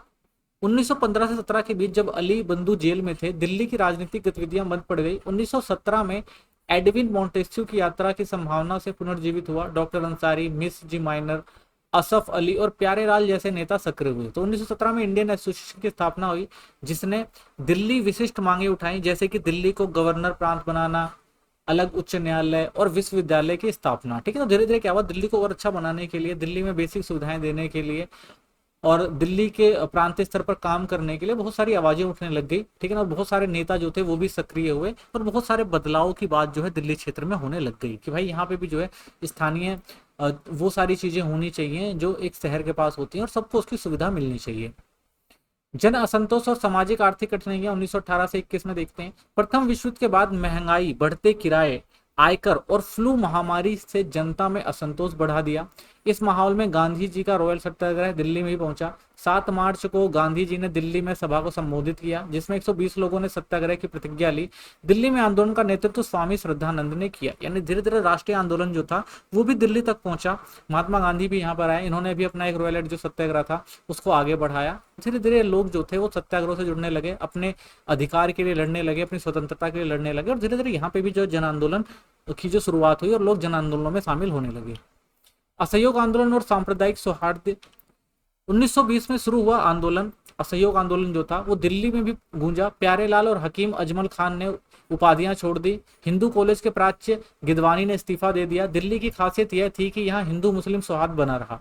मुसलमानों ने गोहत्या छोड़ दी और दोनों समुदायों ने मिलकर मेहरौली और गुलफरोशन मेल बहिष्कृत किए। ठीक है, यानी जो भी अंग्रेजों द्वारा बनाई गई नीतियां थी उनका विरोध जो था वो लोकल लेवल पे करने लगे लोग और हिंदू मुस्लिम सौहार्द भी यहाँ पर देखने को मिला। हालांकि कुछ आलोचकों ने कहा कि स्थानीय समस्याएं जैसे किराएदार अधिकार राष्ट्रीय मुद्दों के आगे उपेक्षित रह गए। तो कहा गया कि भाई जो छोटे मोटे मुद्दे थे वो उतने आगे नहीं बढ़ पाए, जबकि राष्ट्रीय मुद्दे थे वो ज्यादा आगे आए। तो छोटे मुद्दों पर उतना ध्यान नहीं दिया गया स्थानीय स्तर पर, ज्यादातर जो बड़े मुद्दे थे वो प्रभावी रहे राजनीति के अंदर। नगर पालिका प्रशासन और असमानताएं 1916 से 31 देखते हैं। नई दिल्ली नगर पालिका की स्थापना 1916 में हुई, लेकिन यह 1925 तक प्रभावी नहीं हुई। शुरू में दिल्ली का विकास और नजूर भूमि नियंत्रण डिप्टी कमिश्नर के अधीन था, लेकिन 1931 तक शहरी प्रशासन में नई दिल्ली को वरीयता दी जा रही थी। जल आपूर्ति जैसी बेहतरीन सेवाएं केवल नई दिल्ली को प्राप्त थी, जबकि पुरानी दिल्ली की उपेक्षा की जाती थी। तो भाई जो अंग्रेजों द्वारा विकसित किए जो शहर थे दिल्ली में, जो भी चीजें विकसित करी, जो भी हॉल टाउन हॉल वगैरह बनाए गए, वहाँ की तो व्यवस्था जो थी बहुत अच्छी थी। लेकिन जो पहले मुगल शहर हुआ करता था पुरानी दिल्ली शाहजहानाबाद, उस पर उतना अच्छा काम नहीं किया गया, यानी पुरानी दिल्ली की जो हमेशा उपेक्षा की गई, वहां पर जो बेसिक सुविधाएं थी वो नहीं पहुंच पाई। तो कह सकते हैं राजधानी के स्थानांतरण ने दिल्ली के राजनीतिक विकास की प्रक्रिया को प्रेरित किया। यहाँ एक और उग्रवादी गतिविधियां, गांधीवादी आंदोलन इसके प्रारंभिक चरण थे, वहीं खिलाफत आंदोलन और धार्मिक सामाजिक सुधारों ने भी वैचारिक गहराई दी। तो सामाजिक असमानताएं, स्थानीय संतोष और धार्मिक संगठन मिलकर दिल्ली को एक जीवंत राजनीतिक केंद्र में परिवर्तित करते गए। ठीक है ना, लोग क्या हुए इसमें शामिल होते गए और हर तरह की जो चीजें थी धीरे धीरे यहाँ पर शामिल होती चली गई। हालांकि उपनिवेशवाद, प्रशासनिक पूर्वाग्रह और संसाधन वितरण की असमानता कायम रही, जो सत्ता की संरचना को स्पष्ट रूप से दर्शाती है। तो बहुत सारी बदलाव यहाँ पर हुए, लेकिन बहुत सारे बदलाव की जरूरत थी जो हो नहीं पाए। और देखा जाए तो भाई जो उपनिवेशिक प्रशासन था वही यहाँ पर प्रभावी रहा, उसके आधार पर ही जो भी काम हुए वो होते रहे, या जो भी काम नहीं हुए वो उनकी मर्जी के आधार पर ही किए जाते थे। तो यहाँ पे जो भी संरचना बनी वो औपनिवेशिक शासन के फायदे के लिए थी, वो ज्यादातर देखने को मिलती है। ठीक है, चलिए नेक्स्ट क्वेश्चन देखते हैं। अगला क्वेश्चन हमारा है 1947 के विभाजन का दिल्ली के शहरी परिवर्तन पर क्या प्रभाव पड़ा। 1947 से 1948 के बीच शरणार्थियों की आमद, सांप्रदायिकता, तनाव और राज्य की प्रतिक्रिया ने शहरों को कैसे पुनः आकार दिया। ठीक है, तो विभाजन के बाद जो दिल्ली शहर में क्या परिवर्तन देखने को मिलता है और किस किस तरह से समस्याएं आई और किस तरह से सांप्रदायिक तनाव को अलग किया गया और कैसे शहरों को दोबारा निर्मित किया गया, ये सब चीजें इसमें हम देखेंगे। 1947 का भारत विभाजन केवल राजनीतिक या भौगोलिक विभाजन नहीं था, बल्कि एक मानवीय त्रासदी भी थी, यानी बहुत लोगों की जान गई थी, जिसने देश को गहरे स्तर पर प्रभावित किया था। दिल्ली जो न केवल भारत की राजधानी थी, बल्कि सांस्कृतिक और ऐतिहासिक रूप से भी अत्यंत महत्वपूर्ण थी। विभाजन के दौरान सबसे बड़ी शहरी परिवर्तनों में से एक की गवाह बनी, यानी दिल्ली में जो है आजादी के बाद बहुत सारे आपको परिवर्तन देखने को मिलते हैं। यह शहर शरणार्थियों का ठिकाना बना, यानी बहुत सारे शरणार्थी जो बाहर से आए वो आकर दिल्ली में उन्होंने शरण ली, और साथ ही सांप्रदायिक हिंसा का भी केंद्र बना, क्योंकि यहाँ पर हिंदू और मुसलमानों की तादाद काफी थी, तो आपस में सांप्रदायिक हिंसा भी बहुत देखने को मिली। इस उत्तर में हम देखेंगे कि विभाजन ने दिल्ली की जनसंख्या, स्थानीय संरचना और सामाजिक ताने बाने को कैसे प्रभावित किया, और इस संकट के समय राज्य तथा नागरिक समाज ने क्या प्रतिक्रियाएं दी। ठीक है, चलिए सबसे पहले समझते हैं जनसंख्या विस्फोट और शरणार्थियों की आमद। तो भारत और पाकिस्तान बंटवारे के बाद दिल्ली में शरणार्थियों का भारी सैलाब उमड़ा। विशेष रूप से पश्चिम बंगाल और उत्तर पश्चिमी सीमांत प्रांत से आए सिख और हिंदू शरणार्थी दिल्ली में बसने लगे। 1941 से 51 के बीच दिल्ली की जनसंख्या में लगभग 90% की वृद्धि हुई। शहर को रिफ्यूजी स्थान कहा जाने लगा, यानी बहुत सारे रिफ्यूजी यानी बाहर से आए लोग जो दिल्ली में रुकने लगे। कैंग्सवे कैप, रीडर्स लाइन्स और पुराना किला जैसे स्थानीय कैंप बने, जबकि राजेंद्र नगर और इंद्रपुरी जैसी बस्तियां स्थायी निवास स्थल बन गई, यानी बाहर से आए बहुत सारे लोग यहाँ पर बसे और उन्होंने बहुत सारी जो बस्तियों का जो भी निर्माण किया।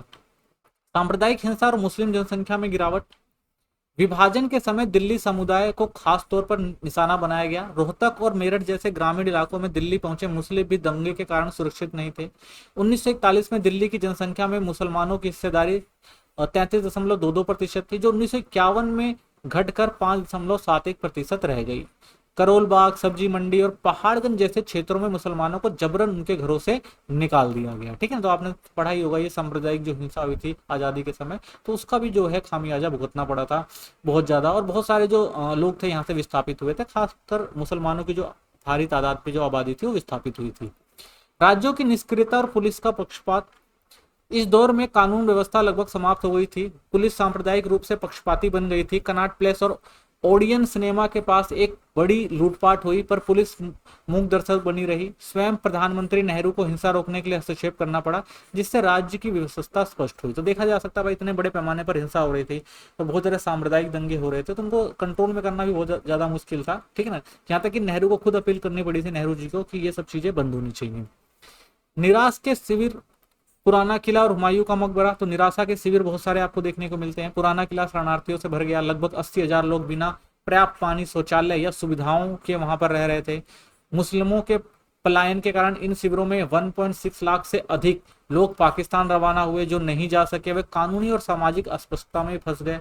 तो बहुत सारी समस्याएं भी हुई थी क्योंकि हर किसी को एक स्थान से दूसरे स्थान पर जाना आसान नहीं था, ठीक है। और जो लोग मुसलमान थे जिनको बॉर्डर क्रॉस करना था उनके लिए उचित संसाधन, ठीक है ना, और चीजें मुहैया करवाना और कानूनी जो स्पष्टता, ये सब चीज तय करना जो था थोड़ा मुश्किल हो रहा था। तो बहुत सारी समस्याएं आ रही थी उस टाइम।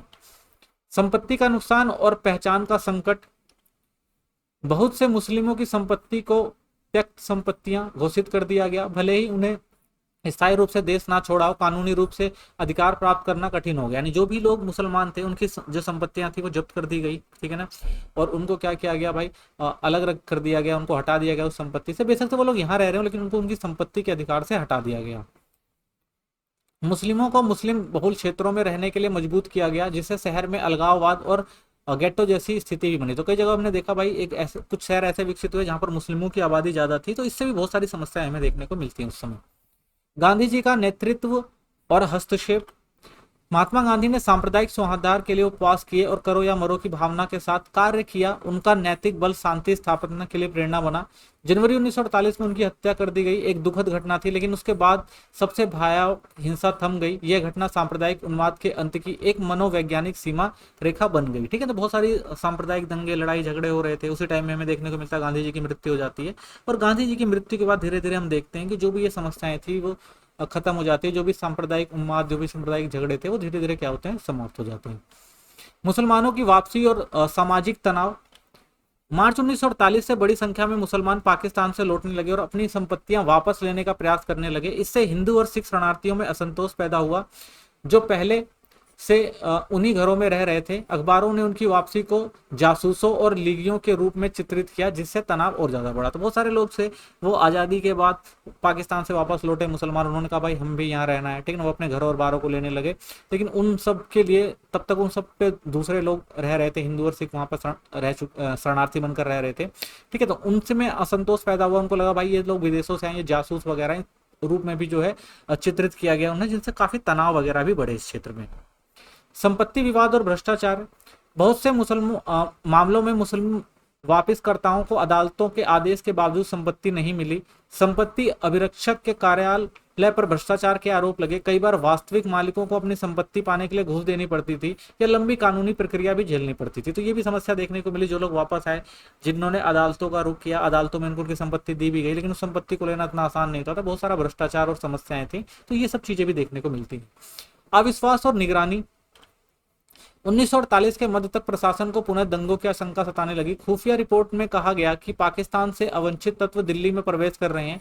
मुस्लिम समुदाय पर निगरानी बढ़ा दी गई। व्यापारी हाजी इमाजुद्दीन का मामला चर्चित हुआ, जिसमें व्यापारिक प्रतिस्पर्धा को सांप्रदायिक साजिश भी बताया गया। तो कई बार हमने देखा भाई कि जो छोटी छोटी समस्याएं थी वो कुछ ज्यादा हो गई, लोग आपस में एक दूसरे पर विश्वास नहीं कर पा रहे थे, ठीक है, निगरानी कर रहे थे। तो बहुत सारे ऐसे मामले भी देखने को मिले जिसमें आपस में, जिसमें जो था व्यापारिक प्रतिस्पर्धा जो थी वो, जैसे कि अगर मान लीजिए कोई एक व्यापारी हिंदू है, मुस्लिम है, तो उनका भी क्या होता था, जो प्रतिस्पर्धा होती थी वो कई बार सांप्रदायिक हिंसा का जो है वो कारण भी बन जाती थी। यानी लोग प्रतिस्पर्धा के कारण उस चीज को सांप्रदायिकता से भी जोड़ देते थे। तो इमामुद्दीन का जो मामला था वो ऐसा ही एक मामला था।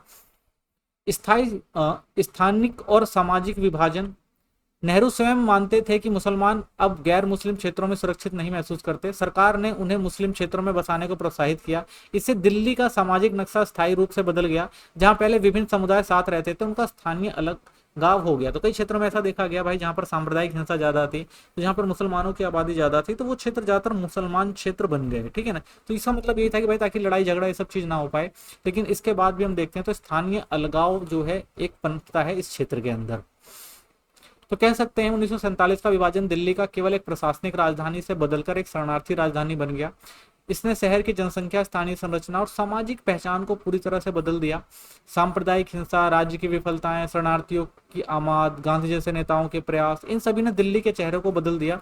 हालांकि स्थिति धीरे धीरे शांत हुई, लेकिन विभाजन की यादें शहर के ताने बाने में गहराई से बसी रह गई। तो हम देखते हैं भाई आज भी अगर आप बस्तियां और ये सब चीज देखोगे तो इसका बहुत बड़ा प्रभाव आपको सांप्रदायिक हिंसा के रूप में या कह सकते हैं बंटवारे के रूप में आपको देखने को मिल जाता है।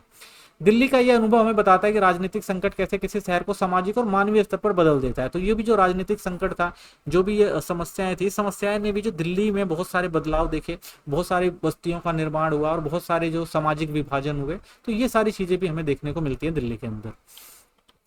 नेक्स्ट क्वेश्चन देखते हैं। अगला क्वेश्चन हमारा है, स्वतंत्रता प्राप्ति के बाद दिल्ली के सामाजिक स्थानिक परिवर्तन पर चर्चा कीजिए। शरणार्थियों की आमाद, शहरी विस्तार, व्यावसायिक बदलाव और न्यायिक सामाजिक संप्रदायों ने समकालीन दिल्ली के स्वरूप को किस तरह से गढ़ा है। ठीक है ना दोस्तों, आजादी के बाद दिल्ली में किस तरह से जो सामाजिक स्थानिक बदलाव आया है, इन सब चीजों को हम ध्यान से देखेंगे इसके अंदर।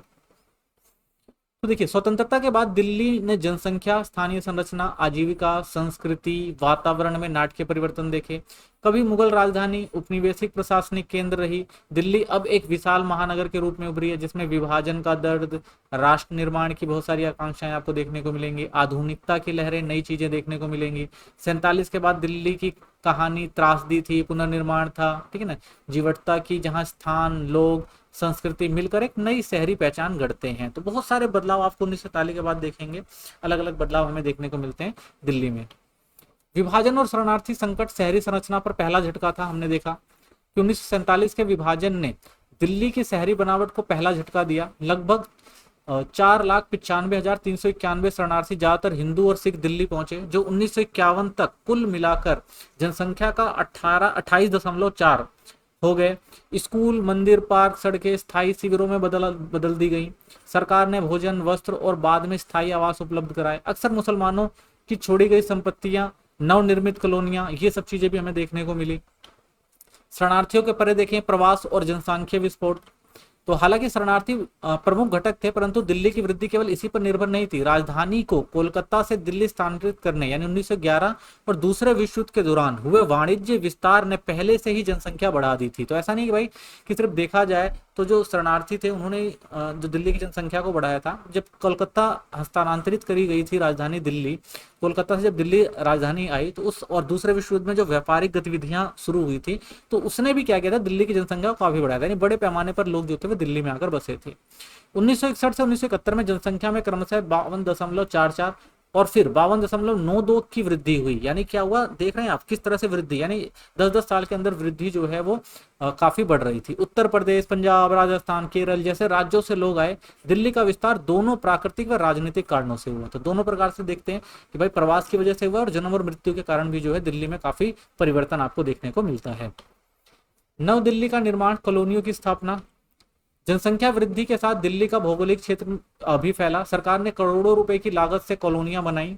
जैसे उत्तर पश्चिम में देखेंगे आप, सातीपुर 2.3 करोड़, नॉर्थ एक्सटेंशन 1.2 करोड़। ऐसे ही दक्षिण में आप मालवीय नगर देखेंगे, पश्चिम में पटेल नगर, तिलक नगर, रमेश नगर, पूर्व में गांधी नगर। तो इस तरह से जो था सरकार ने नई नई बस्तियों का निर्माण करवाया। पुरानी दिल्ली में अत्यधिक भीड़ हो गई थी, जबकि फरीदाबाद, गुड़गांव, नजफगढ़ जैसे ग्रामीण क्षेत्र शहरी दिल्ली में मिलते चले गए। ये कॉलोनियां लाहौर जैसी संरचना वाली थी। बाजार, स्कूल, धार्मिक स्थान और परिवहन केंद्रों में भी समाहित। यानी धीरे धीरे क्या हुआ, आपने देखा कुछ शहर जो थे वो सरकार ने बसाए और कुछ क्षेत्र जो थे, जो गांव क्षेत्र थे, वो धीरे धीरे राजधानी से जुड़ते चले गए और वो क्षेत्र भी जो है वो कॉलोनियों के रूप में धीरे धीरे विकसित हो गए।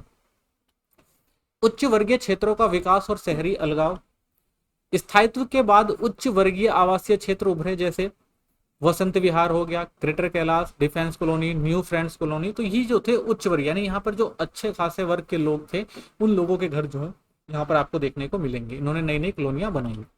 इस वर्ग पर आधारित स्थानीय भिन्नता बनी रही। मध्यम वर्ग में शरणार्थी बस्तियां और अमीर वर्ग के लिए खास क्षेत्र थे। ठीक है, यही देखें भाई, जो मध्य वर्ग के लोग थे उनको शरणार्थी बस्तियां दी गई, वहीं जो अमीर वर्ग के लोग थे उनको विशेष क्षेत्र दिए गए थे। आवासीय बदलाव, कृषि से व्यवसाय। तो विभाजन के बाद दिल्ली की अर्थव्यवस्था कृषि से व्यापार व सेवा क्षेत्र की ओर मुड़ गई। कृषि जो थी पहले हमारे यहाँ होती थी 6.2 से घटकर जो क्या हो गई 0.4 रह गई। सेवा क्षेत्र और निर्माण क्षेत्र में जो उछाला, यानी लोग कृषि छोड़कर यानी प्राथमिक क्रिया छोड़कर लोग द्वितीय और तृतीय क्रियाओं में शामिल हो रहे थे। शरणार्थी व्यापार 31.9% और सेवाएं जो था वो 36.3। स्थानीय लोग जो थे 25.2 और 33% से आगे निकल गए। चांदनी चौक, अजमल खान रोड, लाजपत नगर जैसे इलाकों में रिटेल कारोबार शुरू किए गए। साथ ही गफ्फार मार्केट, शंकर मार्केट और लाजपत राय मार्केट जैसे नए व्यावसायिक केंद्र जो हैं इस समय विकसित हुए। उपग्रह शहरी केंद्र और औद्योगिक गलियारे। दिल्ली का शहरी विस्तार एनसीआर नेशनल कैपिटल रीजन तक फैला। जिनमें शहर जो थे गाजियाबाद हो गया, सोनीपत, बल्लभगढ़, ओखला इंडस्ट्रियल एरिया, फरीदाबाद, तो ये कुछ नए एनसीआर क्षेत्र भी जो है दिल्ली के साथ जुड़े। बाद में नोएडा, गुड़गांव, ग्रेटर नोएडा जैसे उपग्रह नगर आईटी और रियल एस्टेट के केंद्र बने। मेट्रो, एक्सप्रेसवे और मॉल आधुनिक उपभोग संस्कृति के प्रतीक बने। यानी धीरे धीरे क्या हुआ, ये क्षेत्र जो थे वो स्पेशल इकोनॉमिक जोन बनकर उभरे, जहां पर मेट्रो सिटी बनी, मेट्रो, एक्सप्रेसवे, मॉल, ये सारी चीजें बड़े पैमाने पर आपको आधुनिकरण देखने को मिलता है इन क्षेत्रों के अंदर। उपभोक्ता संस्कृति और परिवहन क्रांति, दो बड़े बदलावों ने रोजमर्रा की जिंदगी को बदला। सबसे पहला मेट्रो रेल ने छात्र और कामकाजी वर्ग के लिए आवागमन आसान हुआ है। दूसरा शॉपिंग मॉल, उपभोग संस्कृति बदली है। वैश्विक ब्रांड भारतीय ग्राहकों में भी लोकप्रिय होने लग गए हैं। ये बदलाव वैश्वीकरण और 1990 के बाद आर्थिक उदारीकरण के प्रतीक बने दिल्ली में। अनौपचारिक और सांस्कृतिक सामाजिक स्थल, कॉफी हाउस संस्कृति देखने को मिलती है। तो सामाजिक संवाद के लिए औपचारिक और अनौपचारिक स्थल बनाए गए। दिल्ली कॉफी हाउस अगर आप देखें, विचार विमर्श, साहित्य बहस, राजनीतिक चर्चाओं का केंद्र है। कमलेश्वर, मोहन, राकेश, महीप सिंह जैसे लेखक यहाँ एकत्र होते हैं। पाकिस्तान के लेखक फैज अहमद फैज भारतीय साहित्यकारों से संवाद करते थे। तो कुछ ऐसे क्षेत्र भी उभर कर आए यहाँ पर।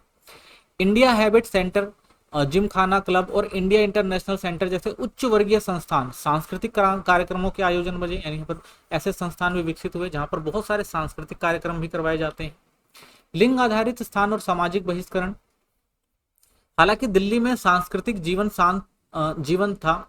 जो है वो जीवान था, पर अभी सभी को समान भागीदारी नहीं मिली। अगर देखा जाए तो भाई सांस्कृतिक जीवन जो है वो जीवान था, यहाँ पर लोग अच्छे से जीवन जी रहे हैं, लेकिन अभी भी देखें तो सभी लोगों को समान भागीदारी नहीं दिखती है।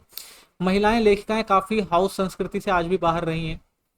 कृष्णा साबोती जैसी महिलाओं ने वेंजर्स और यूनाइटेड कॉफी हाउस जैसे अधिक सम्मानित स्थानों को चुना।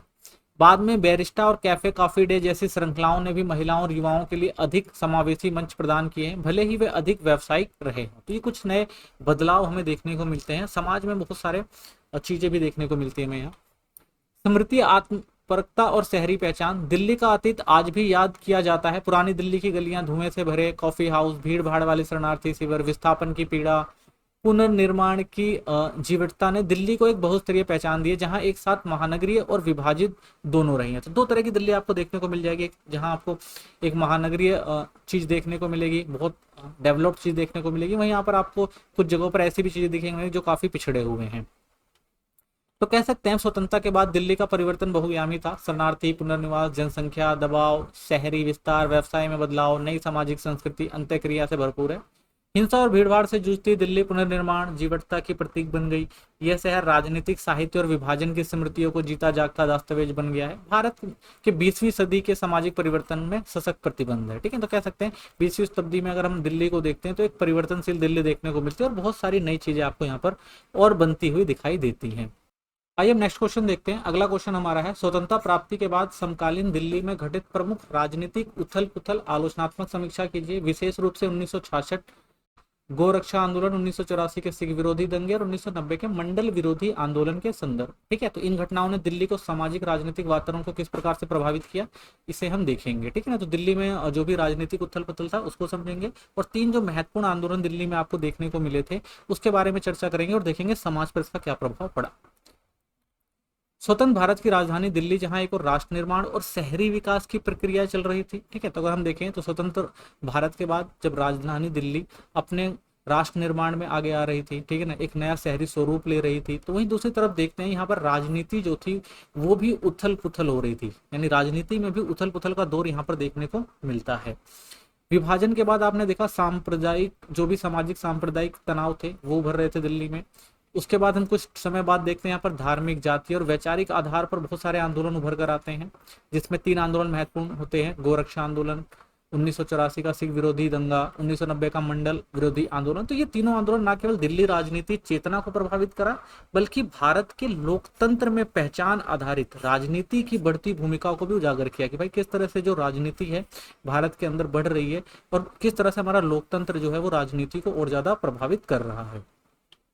सबसे पहले समझते हैं 1966 का गोरक्षा आंदोलन, धार्मिक पहचान और राजनीतिक लामबंदी। ठीक है, तो इसमें क्या हुआ था, गोरक्षा आंदोलन भारत में लंबे समय से एक सांस्कृतिक धार्मिक मुद्दा रहा है कि भाई गो रक्षा करनी चाहिए, गो हत्या जो है उसको निषेध करना चाहिए, कानून बनाना चाहिए। तो इसके लिए जो था धार्मिक आंदोलन चल रहा था और जिसमें राजनीतिक हस्तक्षेप भी हुआ। लेकिन नवंबर 1966 में ये दिल्ली में एक बड़े राजनीतिक आंदोलन के रूप में उभर गया।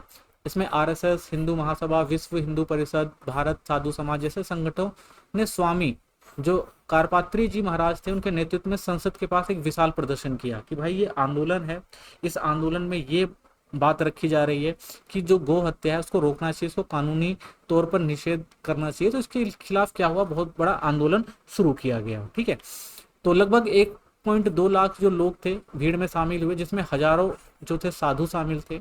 तो पुलिस ने देखा भाई कानून व्यवस्था अच्छे से काम नहीं कर रही है, तो इसके लिए कानून व्यवस्था बनाने के लिए भीड़ ज्यादा ही उग्र हो रही थी, तो उन्होंने पुलिस फायरिंग वगैरह कर दी, जिसमें 8 साधुओं की मृत्यु भी हो गई और 500 से ज्यादा नेताओं की जो है वो गिरफ्तारी भी करी गई इसके अंदर।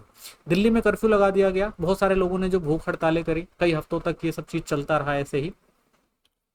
तो यह आंदोलन धार्मिक भावना और राजनीतिक शक्ति के मिलन का प्रतीक था, यानी दोनों लोग इसमें शामिल हुए थे, धार्मिक भावना और राजनीतिक लोग भी इसमें शामिल हुए थे। तो दिल्ली पहली बार जो था एक सांप्रदायिक धार्मिक मुद्दे पर इतने बड़े पैमाने पर लामबंद हुआ। तो ये एक शुरुआत थी आंदोलन की, देखा गया दिल्ली में कितने बड़े पैमाने पर लोग जो है इकट्ठा हुए एक धार्मिक मामले पे। दूसरा देखते हैं 1984 के सिख विरोधी दंगे, राज्य विफलता और संगठित हिंसा। तो 1984 का जो सिख विरोधी आंदोलन था उसका कारण क्या था, तो उसका कारण ये था भाई 31 अक्टूबर 1984 को प्रधानमंत्री इंदिरा गांधी की हत्या के बाद दिल्ली में कुछ सिख विरोधी दंगे स्वतंत्र भारत के सबसे काले अध्याय में गिने जाते हैं कि भाई 31 अक्टूबर 1984 को इंदिरा गांधी की हत्या करी जाती है और जिसके बाद दिल्ली राजधानी के अंदर जो है सिखों के खिलाफ ऐसा वाक्य देखने को मिलता है कि भाई उनको जहां भी सिख दिखते थे लोगों ने उनको मारना शुरू कर दिया। ठीक है, मेन कारण क्या था, मेन कारण इसका जो था ऑपरेशन ब्लू स्टार था।